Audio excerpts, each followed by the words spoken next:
Well, hello, everybody, and welcome back to the My Love of Golf podcast. Thank you, as always, for tuning in. I really do appreciate you giving up your time to let me talk into your ears wherever you are, whatever you're doing. I really do enjoy the fact that you are listening, and I appreciate all of the feedback and kind comments that you leave. This week's interview is with one of the great guys of the Australian professional golf game. Yes, it's the winner of the Australian 2012 PGA, Daniel Popovic.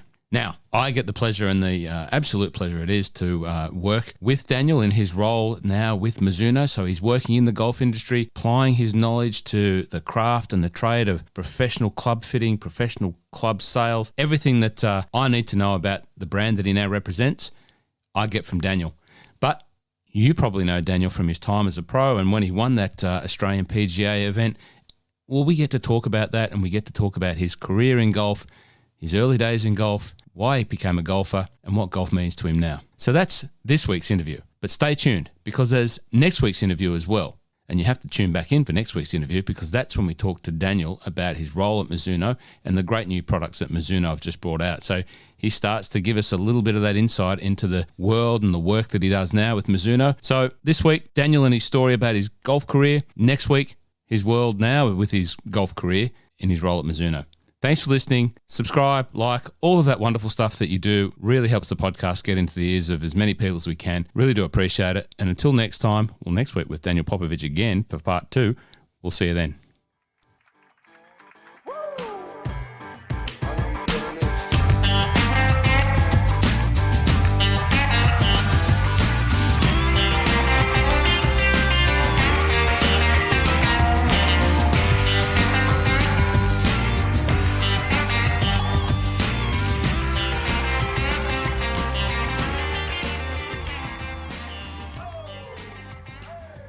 Daniel Popovic, welcome to the My Love of Golf podcast. How are you? It's great to have you here, mate. It's great to be sitting in, finally being able to sit down with a human being and, have a face-to-face conversation, albeit socially distanced and correctly. Right.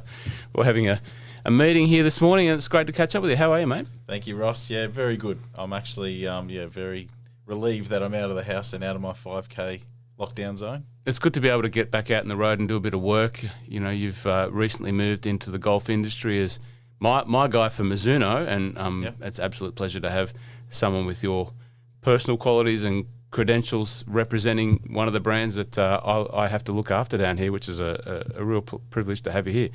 But we'll talk about your golf career from a professional. I'll rephrase that. We've got 2 golf career professional sides that we're going to talk about. Your role now with Mizuno, and we'll come to that. Sure. But those of us that know you from your golf professional career as a player would probably remember you from, I guess, your biggest win. Yep. And this win that sort of changed, I guess, imagine your life, yeah? Is that right? Yeah, no doubt. I think I'm still kind of reaping off the rewards from winning it, to be honest with you, and been lucky enough to come back into the golfing industry. But now my life's in a very, very different space. Yeah. 2 little kids, beautiful wife. I'm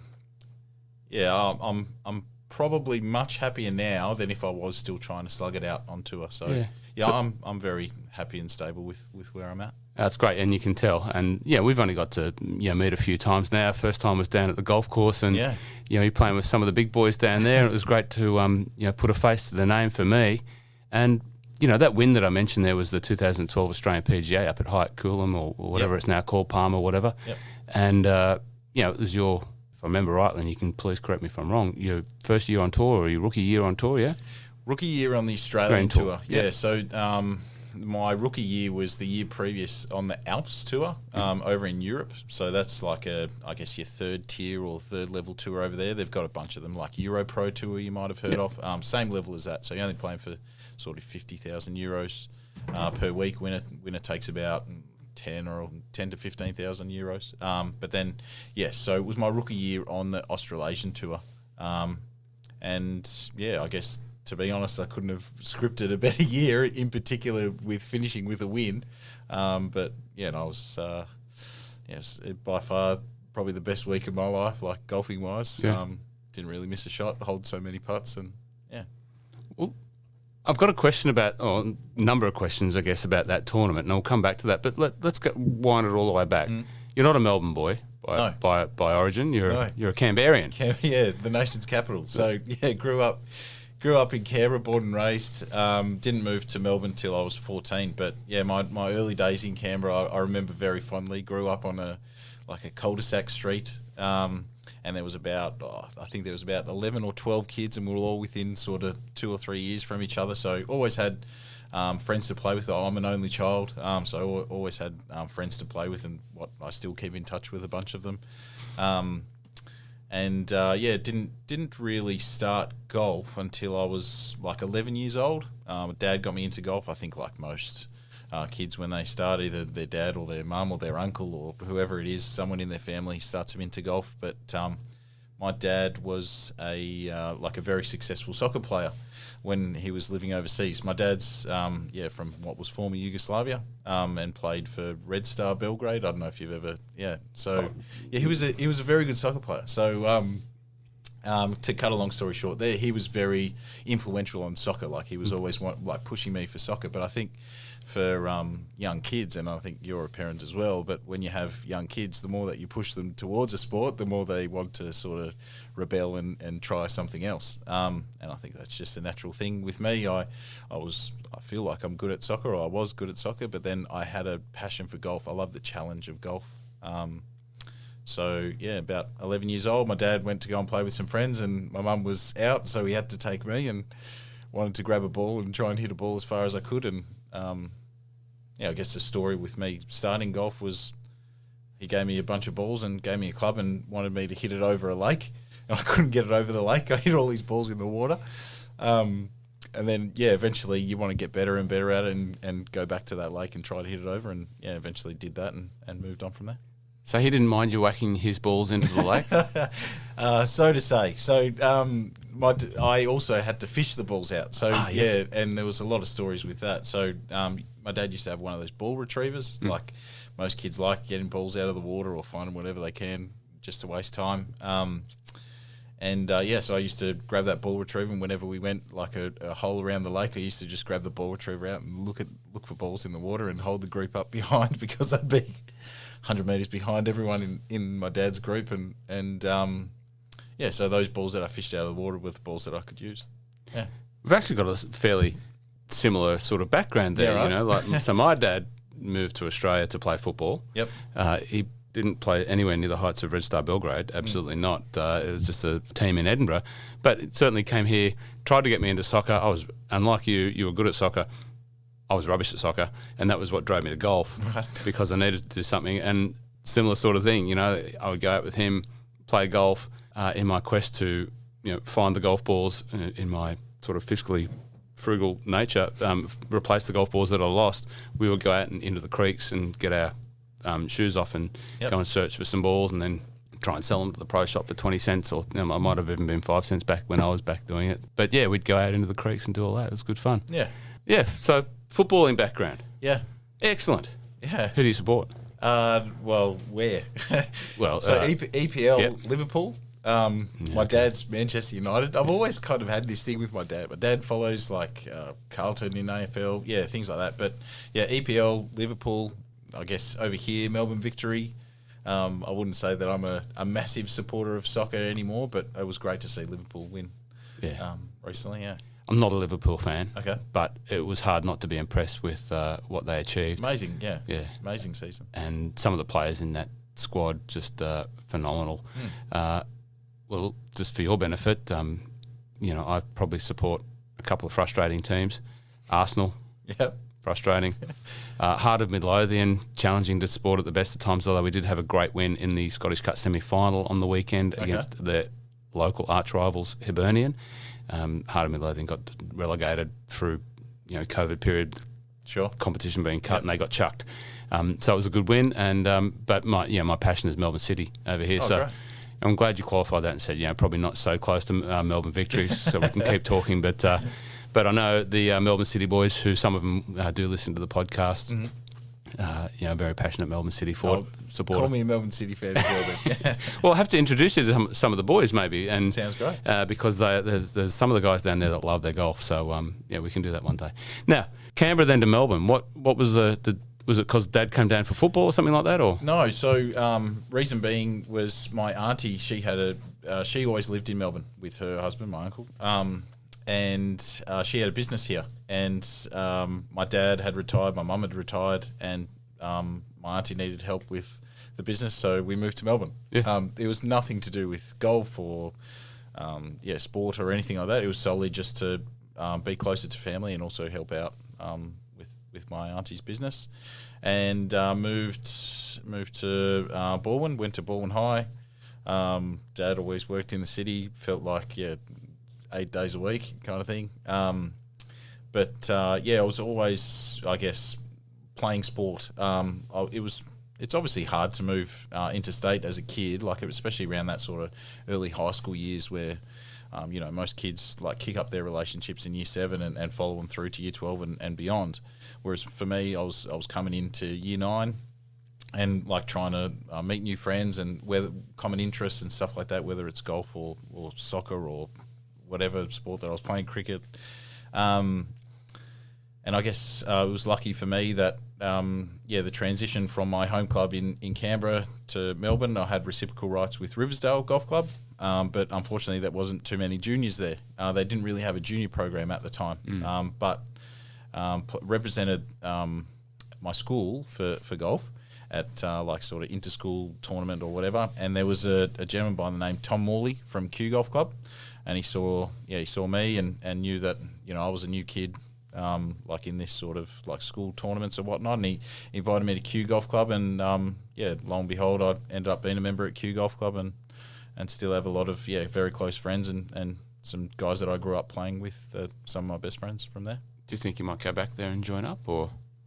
Funnily enough, I was playing with my brother-in-law yesterday, and we live both locally. And I'd love to. Yeah. So if they'll have me back, I'll definitely join up. Yeah, I know a few people out there, and there's some great bunch of guys that I know that are members there. Yeah, the GM out there, Matt, he's done some amazing things in regards to like trying to boost up, especially that younger membership group, because it is. I think most golf courses around Melbourne, they have like a very high age. Sort of median age at a golf club, and Q was no exception to that. But now he's really targeted sort of younger guys. He's doing some really great things in regards to people that have families. So doing like creche on Friday afternoon type thing. So it's definitely something that excites me. So are you a membership sort of recruiter from Q Golf Club? No, absolutely not. You know where I'm a member. It's the other end. I live in the other far away on the other end of town. So no, but I'm always interested to hear what people are doing to help contribute to the growth of the game, and either at a social media level or at a membership level. I'm really passionate about clubs that are awesome. Marketing the business really well, and always excited to hear things like that. So let's go back to the golf. This obviously you started playing fairly well, and the transition from elite amateur to professional. How did your elite amateur career go? And the transition into pro golf? To be honest with you, I wouldn't call myself one of those elite amateurs. I never made in the VIS. I don't think I made it in the senior state team for Victoria. I wasn't really competing at those sort of like those big amateur tournaments, like say Riversdale Cup or I can't remember, Capera Bowl or some of those other ones. I was never really that top level amateur player, and by no like sort of fault of my own, I didn't really play in too many of them either. Those sort of high school tournaments or those high school age tournaments, I was more concentrating on school. My parents were very, like regimented, school, finish year 12 and get a good mark, so you got that behind you. I definitely wouldn't call myself one of those elite amateurs until very late in my sort of amateur time, which I was about 24. I didn't turn pro till I was, I think, 24, 25, which is fairly late, especially nowadays. But the transition for me was I wanted to give it everything. Like I didn't want to like leave it by chance. So I worked my butt off practicing whilst also working a job in a pizza store. For 5.5 years I did that. But so basically funded my golf. My parents wanted me to, like if I was going to be successful in something, and I wanted to use that as a living, they wanted that to be my income kind of thing instead of living off my parents or bleeding off their bank account. But to cut a long story short, I just ballsed up and I went over to Europe to that third tier tour, Alps tour over there. Gave it a go. Didn't really play too well, but then came back to Melbourne. I said, this is almost my last go of the Australasian tour, and went to Q school, and I was lucky enough to scrape through first stage by one shot. And then second stage, I ended up winning second stage, which lucky enough got me every event for the year. Mm-hmm. And then, from that, it kind of snowballed, and the PGA was the sort of cream on top at the end of that year. And so that's 2012, yeah? Yep. So let's go back to that for a sec. Yep. You rock up to Coolum. Mm-hmm. By all accounts, what I remember, it was a pretty popular tournament on the Australasian tour. Volatile that week, though, with Clive Palmer. He had when I rocked up to the tournament, he had a digger. Yes. That was the nose was in the front of the 9th green, and the story behind that was he was going to cancel the event by digging up the 9th green, but because there was a disagreement between the PGA and he about the signage that was around the course. So that would have been, so that was around that time when things started to get a bit funky up there, and he started putting dinosaurs on the course and that sort of thing, right? Yeah, that was that week. I've only ever been up there once, and it was back in my time working at Mercedes-Benz, and we had a great, of course, I used to organise all the training events, and any of the accommodation was always based around a golf course, naturally. Yep.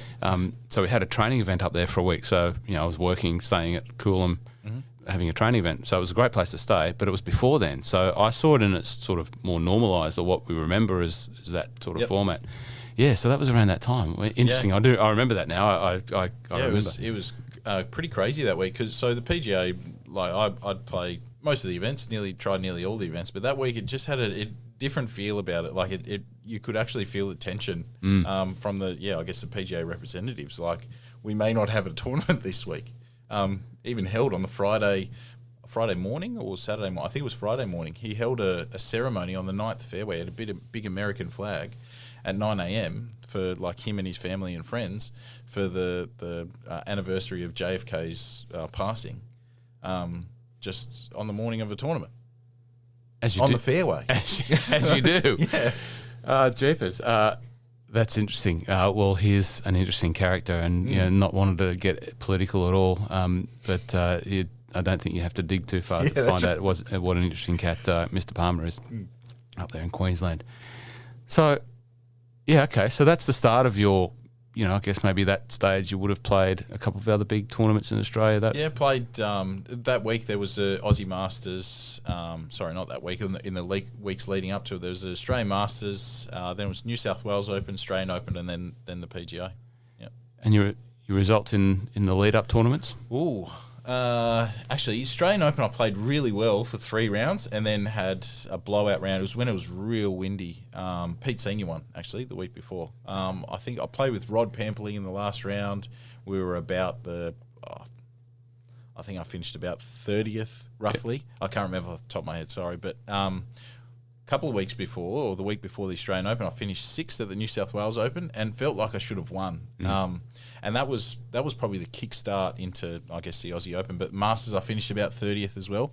But, that New South Wales Open sticks out for me a lot, because I had that feeling of, almost like that you come so close to winning, but you just miss out, that you're even more hungry to get it again. And so, when I had that opportunity at the Aussie PGA, I guess I lived off that close miss at the New South Wales Open. Even though this is a bigger event, I felt like I didn't want to let go of that win so bad. Yeah. Where was the New South Wales Open at that year? It was in Bowral. It was called, off the top of my head, really nice course, actually. Oh, down near Mittagong or something like that. Yeah. Okay. The guy's name that actually designed it, I met him and got along really well with him. Frank Phillips. Have you ever heard of him? Old fella, Australian golfer. He's won a couple of Australian Opens. He was an amazing golfer. I think he might have finished runner-up in the British Open. Or I never spent a lot of time I was not playing golf when I was working down that way, so it's not Mount Broughton. Mount Broughton. Mount Broughton was where it was at. Never played there. Okay. So that gave you the confidence then to take that form, I guess, and that more so the feeling into the PGA. Sure. Yeah. So when you rock up at the PGA and there's all this kerfuffle going on, what are you thinking? What's it feeling like for you? I think for all the players, lucky enough, the PGA that week, it was really well done by them to keep everyone, I guess, calm, or to keep everyone like concentrating on what we should be concentrating on. They held a meeting on it was either the Tuesday or Wednesday. It might have been the Wednesday after the Pro-Am. And they kind of just said, look, yes, it is not the best situation for us, but look, this is what needs to be done for us to get through this week. Because all they were thinking at that stage was actually finishing an event. That's how close it was to be cancelled. And after, I guess, the first round, for us, we got through that because of them. They kind of guided us on what needed to be done from our end to make sure that this completed. So for me, I was off in the afternoon on the first round. I shot 8 under and I was leading, and had my interview with the TV. But then straight after the TV interview, Nicole, it was at the time at the PGA, who was the media lady, said to me, she goes, okay, 1, 2, 3, this is what you need to mention. Thank the course, thank the marshals. Don't mention anything about like sort of the Titanic 2 that he was developing and he was like pumping on the TV at the time. Don't mention anything about him or anything. Just talk about the tournament. If you get asked a question, just brush it off. So I did the post round press whatever. Nothing said. But then afterwards, I was actually like sort of getting phone calls from like Club Palmer's assistants, stuff like that, saying, "Can you please mention this?" And so it was to that stage where it was like it was almost like a clash of heads. You should be saying this, you should be doing this from two different people, and I just like, just leave me alone. I just want to play my golf. Like, try and win a tournament here and make a bit of money. Yeah, that's right. Yeah, so and that to be honest, that continued all week. But I just I kind of just turned my phone off and wanted to concentrate on my golf and that went pretty well for you. I was, very, very, very happy with how well it went. Yeah. So you mentioned about, channeling that energy from, the New South Wales Open and the other tournaments. Mm-hmm. What was different? How did that feel? How did that translate from a golfer's perspective? I'm interested in the mental side of the game of golf, with my work with, my friendship with Jamie and more so playing golf with him and learning from him for free. What was that like? What was different? It's so hard to say. I guess that's $1 million question that everyone wants to know. Like, how can you translate that confidence or that belief into every single week or everything that you do in life? Really hard thing to I guess come back and say. But for me, in comparison to weeks that I've played poorly on tour, and I reflect back on that PGA win, I just kind of knew that I was going to play well. Like especially after that first round, I just kind of. Living off that like sort of close finish at New South Wales, but also not playing my best in the other big events, being the Australian Open, Australian Masters, but still being thereabouts. I knew that I was so close, and had a practice round with Jeff Ogilvy the week of the PGA, and with my good friend Ryan Lynch, and we both kind of looked at each other and just like, he's not that much better. He was number, I can't even remember in the world at the time, but an awesome player, and just thinking like there's not that much better, and I think for me, like it was a culmination of like say close finishes, being so close to sort of holding a couple more putts and being in a top 10 or being in a top 20 or something, moving from like say a 72 that you might have had, which is your bad round for the week, to a 68 is then putting you in the top 3 position. So for me, I knew that I was so close. I knew that I had the game. The game was there. Just needed a few things to go my way, and they did. And when they started going my way is when I believed that they would keep going my way, and sure enough, belief is the biggest a positive, positive and thinking, positive influence on your way of thinking, and that's the influence on your behaviour. One interesting thing that I find when I talk to golfers, who've performed at the highest level, to recount certain situations, is that they can recount with this unbelievable degree of clarity. Mm-hmm. Can you take me through that final hole? Final hole, no problems. The 17th hole in my second shot, not well, but the final hole, no problems. The final hole, I'll stand on the tee actually.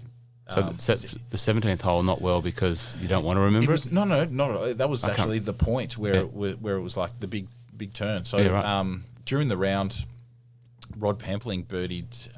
So we started. I'll take you back to the start of the round. So I was 2 ahead going into the final round, but I was 3 ahead of Rod Pampling. And the only reason why I mentioned that is because the first 6 holes, he was a group in front. He birdied. Yeah. He birdied the first 6. And it just seemed like I'm in the fairway and I'm looking at the group in front and I hear a big cheer and there's him walking up, picking his ball out of the hole. And I'm thinking, what's going on here? Like, he just keeps birdieing holes. And I was lucky enough that I was 3 under through the first 5, but I was tied with him. Anyway, cut a long story short, I'm going to skip a little bit there, but we got to the 16th hole and I was 1 back and I knew that he bogeyed and I parred that hole, so we were tied. And then standing on 17, I was looking up at the green and I saw him 3-putt. And that's kind of where the story ends for me because I can't really remember hitting my shot into the 17th. And I couldn't remember this. I'm talking like a day later. I couldn't really remember it vividly. But right now I can't remember standing over it, hitting it, seeing the ball, anything like that.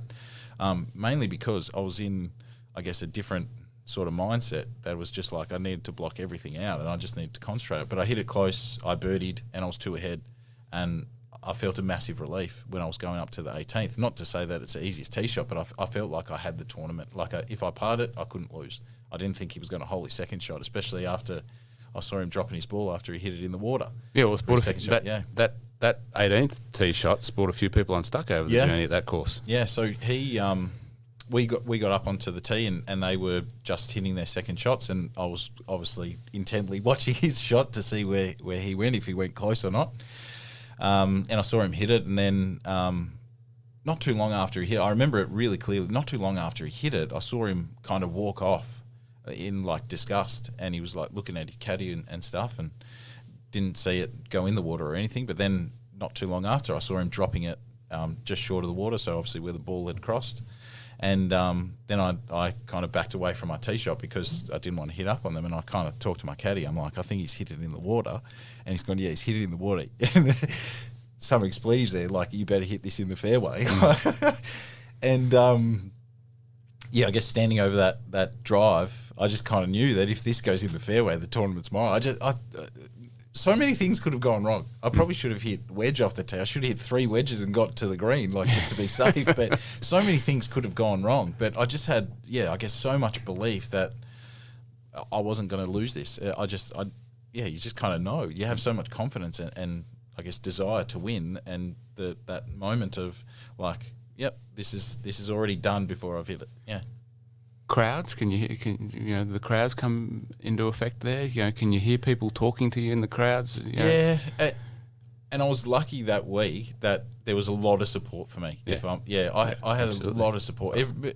Nearly every single time, and I look back on it so fondly, but I remember like a few times, like you're walking from a green to a tee and people are patting you on the back and, like saying, come on, like those memories for me, they will stick with me forever. That was the most enjoyable week that I've probably ever had. Yeah. I love hearing it from you, and I'm very lucky to be able to sit across from you and hear it, because I get good feelings just hearing it myself. Tell you one. Yep. I remember quite a sizable check for yourself at the time. You don't have to look too far back through the interwebs to see how much it was. What did you do with it all?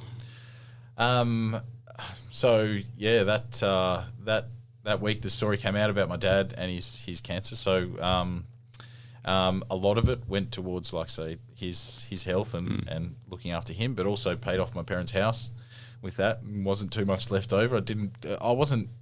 I've never really been one of those guys to like buy a car or like have flashy watches or like those sort of things.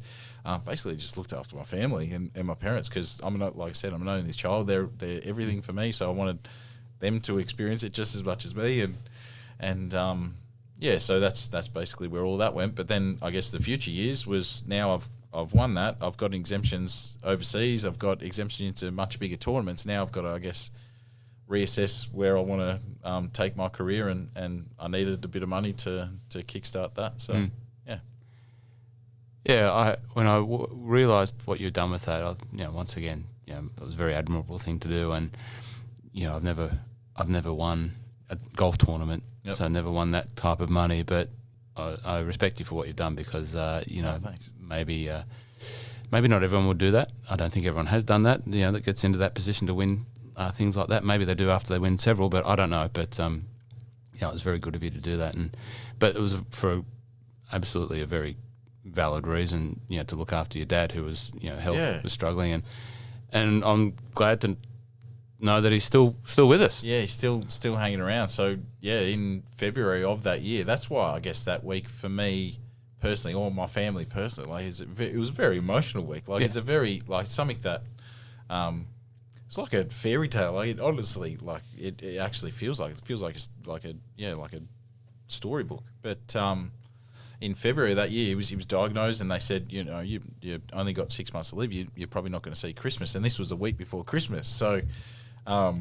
you can imagine, when I came back to Melbourne, how nice it was for our family and obviously close friends to be celebrating Christmas all together. And then from that, we looked after my dad, like his health wise, and he's still kicking on 9 years later. So for I guess me, it's a really nice feeling knowing that I could contribute to extending his life and him now seeing his 2 little grandkids and No, it's great, mate. Yeah. It's great. Well done. So golf after that, obviously got some exemptions, and you were able to move. You played a little bit in Asia, went back to Europe. Yep. Yeah, Europe. Played one event in the States, the Bridgestone, which is by far the biggest event that I played. But my main goal was to try and get on the European Tour. Main reason is because most of my exemptions were associated with the European Tour or co-sanctioned with the European Tour. My win at the Australian PGA, it was co-sanctioned with One Asia, so I had basically a full One Asia Tour card, and then some events on the European Tour, all co-sanctioned with the European Tour. So I then joined up with Chubby Chandler. I don't know if you know Chubby, ISM. So the manager for all the British superstars, absolutely, so pretty much. At the time, I felt super embarrassed, but it was Lee Westwood, Louis Oosthuizen, Charles Schwartzel, a few guys, and then Daniel Popovic, like the number 1,000 in the world golfer, and you've got the other 6 who are top 50 in the world. But I kind of lived off the coattails of those guys, because if they got into an event, Chubby would use them as bait to try and get me into the event. And I was lucky enough to play, I think, 4 events off invites just through that. I think I played the total of 6 maximum. I think I only earned, I probably shouldn't say only earned, but I missed out on my tour card by about 30 grand or 40 grand. I can't remember exactly what it was, but wasn't super disappointed, because then I could come home. I spent, I think it was 9 months of that year. So keep in mind, like my life, I've only really lived in Melbourne. Yes, when I played that mini tour, I spent a little bit of time away, but I spent then 9 months away when my dad's obviously not well. And I just wanted to go home. I in the end, I hated being away. I hated living out of a suitcase. I hated not having a friend to sit down and have dinner with. And you sit on a plane, it's a lonely life. So that time that I spent in Europe and Asia that following year, I didn't enjoy it all, especially near the end of it. Yeah. Do a lot of guys struggle with that sort of thing that come from overseas, that aren't in that that upper gold echelon, that aren't flying in someone else's jet, or that sort of thing? Do they struggle with that you've learnt and you've seen? I think for me it might have been a little bit of an exception, because a lot of those guys, I guess, that get to that level, they've either come through like, say, Golf Australia High Performance Squad or a VIS, where they get sent, and they're open to that a lot earlier than what I was. That was almost the first time that I spent overseas, really, and I'm all of a sudden needing to do my own tickets and flights and all that sort of stuff. So like 25 or 6 by this stage, yeah? Yeah, 26, I think, yeah. So I struggled with it. I wouldn't say a lot of those, like Golf Australia kids and stuff do as much as I did. Well, they've got a lot of finance behind them. But if I were to do it again, or give them any advice, it would be make sure that you've got a friend or someone that's going to come and visit you. Like, organise that, because it's invaluable having that. Like Zoom and Facebook and all those sort of things is okay, but just having that human interaction there's nothing like it. Because there's times, I've always been, I guess, a sociable person, but there's times where you just feel so lonely, and it's really hard. I definitely had some dark moments there. Yeah. So I guess that puts a lot of perspective for even the big guys that you see, that get a lot of the media coverage, why when you see their entourage, a lot of it is sometimes it includes their close friend, their buddy, blah, blah, blah. And it's probably no different for them. They're not wanting for, lack of room service or anything, but they still need that connection to that. So, because you're based out of Croatia. That was with the Alps tour. Right. So lived in Croatia with family. Yeah. And that was, my mum's one of 11 kids, and so lived with some cousins over there just out of Zagreb. But when I was obviously playing on tour, it's week to week, hotels, and you're basically seeing a hotel room, a golf course, and an airport. That's favourite place to play on the European tour when you were there? Or have to be Scotland, have to be. You said the right thing, laddie. There's no problems there. That's the right thing to say to me. Dunhill links, that was probably one of my most enjoyable. St Andrews, Carnoustie to Kings Park. That's beautiful there. Who did you play with? I played with Brendan Grace, Andy O'Sullivan, and the third one was Espen Kofstad from Denmark. Yeah, right. But the amateur that I played with, he actually paid £22,500 to play with me, because there's some plays that actually get raffled off. Some of the other amateurs that you play with are so wealthy. Like I play with a multi-billionaire. Have you ever heard of Kohler? Like the toilet Kohler, Kohler. I played with him, David Kohler. Yeah, right. Yeah. Well, what's he Whistling Straits or Whistling Straits? Yeah. He also owns the Old Course Hotel. Ah, that's right. Yes, correct way. Yeah. So you played with Mr. Kohler? Yeah, and he hit it in the hotel on the 17th at St Andrews. As many people do. What letter did you go over? What letter, did you have a letter? Did you caddy say just hit it over the all in the Old Course? I can't remember. Didn't worry about hitting. It was just like going 300 down there. Make a par? Yeah. I actually birdied the 17th. I birdied the 17th. Yeah, driver 7 iron. It was a bit into the wind. Driver 7 iron to 10 odd feet and birdied it. Yeah. I don't know if you remember or not, but you remember on the Old Course Hotel at the end, and as the corner goes around, there's a little pub there called the Jigger Inn. Yes. I hit it that close to the OB that I was able to have, almost take a sip of the tourist beer as they were laughing at me for nearly hitting an OB. That's how popular spot. That's how well my block cut went off that hole. Interesting, mate. Really, Dunhill Links looks like a fun place to be. Place. It's a great part of the world. Yeah. Good tournament, a lot of fun, bit of money, all that sort of thing. So, mate, you said you liked when you came home and you were quite comfortable back at home, but what happened when you said, like, that's it, I'm not playing, I'm not going on tour anymore? What was, it must have been a tough decision. Was that what part of that? That's a few years later. I've had some bad injuries playing golf. I wouldn't blame my, step away from golf on my injuries, but it had a big contribution to, being at home a lot more than what was probably initially planned.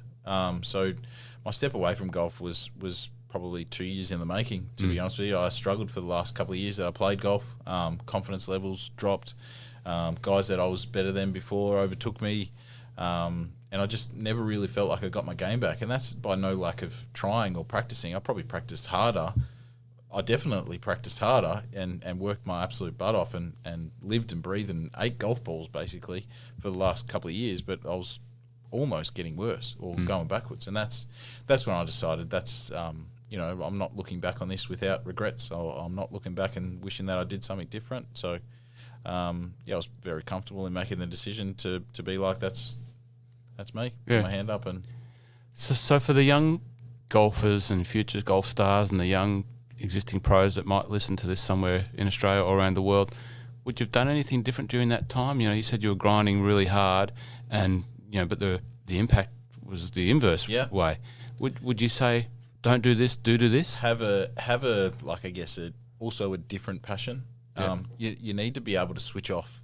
You have to be able to switch off. Otherwise, you're just going to drive yourself insane. And for me, I didn't switch off. I guess it kind of works retrospective to what everyone says. Work as hard as you can and you'll see the rewards. But for me, I guess it's really bad to say to kids have something else as your passion and then golf as your side note. But yeah, for me, it just didn't work, I guess, yeah.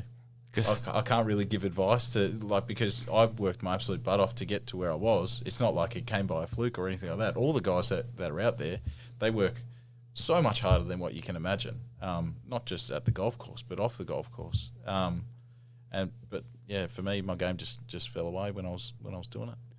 I don't know how well you know Lee Westwood from being in the same stable, not really. No. But when I look at, reflect on what you've just said, and I look at maybe some of the current crop of bigger world names, I look at Westy, who's getting to, he's my age sort of thing. Yep. He looks like he's now trying to have fun. Yeah, enjoying it, just playing European tour instead of travelling everywhere US, yeah. He's got his son caddying for him sometimes, his girlfriend caddying for him sometimes. We saw Stuart Sink about a month ago as well. He had his son caddying for him. Like things like that. I think, there you go. I think you've got to be really happy off the golf course to, I guess, things to fall in place on the golf course. So, make sure that you're happy off the golf course. There you go. Yeah, very good. Yeah. And is there anything else about that part of your life that you want to, drop on us or want to tell us or share with us? Probably. If there was, I was going to say, if there's anything that I could recommend to the kids growing up or anything, like don't flip a golf cart and break your ankle. That's probably the biggest, one of the biggest mistakes that I've made. And that for me is what I look back on is like, well, I was playing really well leading up to some events. That happened on the Thursday. I was leaving on a Sunday to Korea for 5 weeks for a 5-week stretch of tournaments, and I was playing really well. And so that for me, when I look back on it, it was like that was a big mistake that I made. So yeah, just don't be an idiot and hurt any bones in your body. Yeah. Now that was obviously a challenging story. Yep. Any funny stories that you've got from your time on tour? You must have so many. A bag full of those. Yeah, so many. I mean, there's a bunch of like sort of caddy jokes that are out there, but I played with a number of good players. Like I played with majority of the really good players. Haven't played with Tiger. Haven't played with Rory, but I played with like Spieth, Dustin Johnson, Sergio. I played with all the good guys, and they're actually all really nice guys. Yeah. Everyone sort of asks you, who's a jerk? But no one's really a jerk. You're all in the same boat. You're all kind of doing the same thing. No one's an asshole out there. Everyone's nice. But I mean, there's a bunch of funny stories that I could run through. There's probably not enough time, but yeah. Pick the best one. Last round of HSBC Champions, I was playing with Henrik Stenson and Brandt Snedeker. And so, obviously playing really well. And at the time, Stenson was number 2 in the world. And this is when he was dominating Europe, like when he won the FedEx Cup and also Race to Dubai. And Snedeker was number 8 in the world. And obviously, I even felt like I was out of my league. Like these guys are, like world beaters at the game, and here I am. I birdied the second hole, I think it was. I'll correct me if I'm wrong, but the par 3, I think it's the 4th maybe. No, I birdied the 3rd to be first off on the 4th of par 3. And it's into the wind. And I used to normally hit my 5-iron about 182 metres. And that's flat out kind of thing for me. And it was about 170 into the wind. Pin was tucked behind a bunker, and there's a crowd behind the green and whatnot. And so I hit it, and I smashed it, and it was going like sort of just left of the pin and just finished behind it, and the crowd starts clapping. So Stenson stands up there as he does and gets his sort of lean back, and he hit it. And as he hit it, I looked in his golf bag. Me and my caddy looked in his golf bag. He's hit 7-iron, and it's gone so high. And it's landed just behind the bunker, but stayed in the rough. And the crowd's going, oh. So he comes back, puts his club in his bag, and he goes, oh, I should have hit that a bit lower kind of thing. And so anyway, Snedeker hits, and he hits it to about 30 feet left of the pin, hits a nice shot 30 feet left of the pin. And we walk off the tee, and I said to Henrik, oh, Henrik, you hit that one. Like, because I wanted to learn off these guys. And all the time I'd ask him questions. And I said, Henrik, you hit that one pretty high. And he goes, yes, Daniel, you will learn. You hit the ball over the wind, not into the wind. So, there's a number of those things. But he was such a funny guy, like so dry humour, like just always. I'd change balls on like a couple of holes later, and I'd normally change numbers after 9 holes. So I'd use it like, say, number 1 for the first 9 holes and number 2 for the second 9 holes. And I'd say on the 10th tee, I'm changing to a number 3, and he goes, I don't care. He's just so dry. Yeah. I can't imagine what it'd be like to hang out with Henrik Stenson playing in a tournament or hang out in the Players' Lounge, because he's one of the guys that I look up to and really really do enjoy watching. I remember that year that he won the race to Dubai, and I think that 5-wood to an inch. Like I was staying up late, as I do. I rarely get up early for the US tour, but I'll stay up late for the European tour. Yeah. And I remember that 5-wood and just going, oh my goodness. So that was just a couple of weeks later. Yeah. That event. Yeah. So he was unbelievable. And I was privileged enough to be at the 2016 Open. At Troon, watching that show just unfold, and probably one of the greatest tournament golfs. Great battles. Yeah. But I just remember getting up close to him. It was the first time I'd witnessed him in real life, and once again, he's sort of 40-somethings. I'm not sure exactly how old Henrik is, but oh my goodness, what a beast! Yeah, he's a big boy. What a big boy. Specimen of a man. Henrik. Wow. I'm sure you've got several of those. Oh, so many. Yeah. Okay, one more. All right, with Jordan Spieth. So I was playing with him, and he won earlier that year. I can't remember the event. It might have been the John Deere or so. He chipped in from the bunker on the last. And I was talking with him and his caddy, Michael Greller. Mm-hmm. And so we were going down the last hole, and it's a par 5, water in front of the green, but it's a long carry. And we were both very similar length, kind of off the tee. And we weren't playing the best, but we were last round, I can't even remember. We might have been like 50th, near last in the tournament. And we were having a crack. And so I've hit it, but I've carried the water, but come up short of the green just on the left. And he hit it on the green. We're walking up, and he goes, "Oh, Dan, if you ever want to make it with the big boys, just, come and ask me, give me a call." And I was just thinking, you jerk. Like, I was thinking, you asked. Yeah. So those sort of stories happen all the time. There is a lot of banter out on tour, especially if you're not up near the lead. If you're just kind of kicking it with the 30th or 40th place guys, then you have a bit of banter, and there's side bets and all that sort of stuff happens. In tournament side bets, a lot, yeah. We well, put it this way, for me, yes, but maybe not for say your Stensons or something. If they're 30th or 40th, you're not going to play for a couple $100 with them. They're going to want to play for a couple of grand. But there are those sort of things. Yeah, they happen. It keeps it interesting. Yeah. And you meet a lot of guys along the way as well. So we always play for a bit of cash, sort of, guy that had to have something on the line to make it happen? More say practice round stuff, to keep it interesting, yes. You have to. You want to keep the competitive juices flowing the whole time, yeah.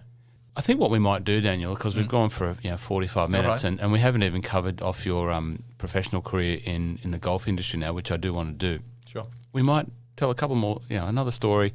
We might do this in a part 1 and part 2. Okay. There's no rules around podcasting, No problem. It's my podcast, so I can do what I want, right? Yep. But caddy-wise, there's always some classic stories around caddies. Oh, yeah. Now, I recently had Gordon, Big G, and shout out to Big G. He's just popped the My Love of Golf podcast on his website over at the Glorified Donkey. And Big G is a caddy, professional caddy at Pebble Beach. Right. Has his own podcast called the Real Life Caddy Podcast. And he was recently on the My Love of Golf podcast. Great Scotsman, has some wonderful caddy stories, funny guy, as you can imagine. Caddied for Terry Pilkadaris for a wee while, and also Andrew Coulthard. Had some funny stories. You must have some funny stories too. Yeah. Yeah. Well, let's have them. All right. There's one, actually, it's not my story, it's Marcus Fraser's story. And he had a caddy, I think it was at Dunhill Links that week. And as you do, you get a local caddy at Dunhill Links, because basically if you haven't seen those courses before, you're not even close to some of the local caddies. They know the breaks, they know the lines, because a lot of the blind tee shots and stuff. And Irish caddy, and they're standing over a shot into a par 4 green, and he goes, "Oh, wind's off the left," and he goes, "It's off the left, right." He goes, "Is it off the right or left?" "Off the left, right." So like things like that, you stand up, and Marcus was playing really well that week. And there's things like that where you look back and you're like, it gets you out of your I guess kind of comfort zone, and it puts you back into I guess a state of you've got to start concentrating. But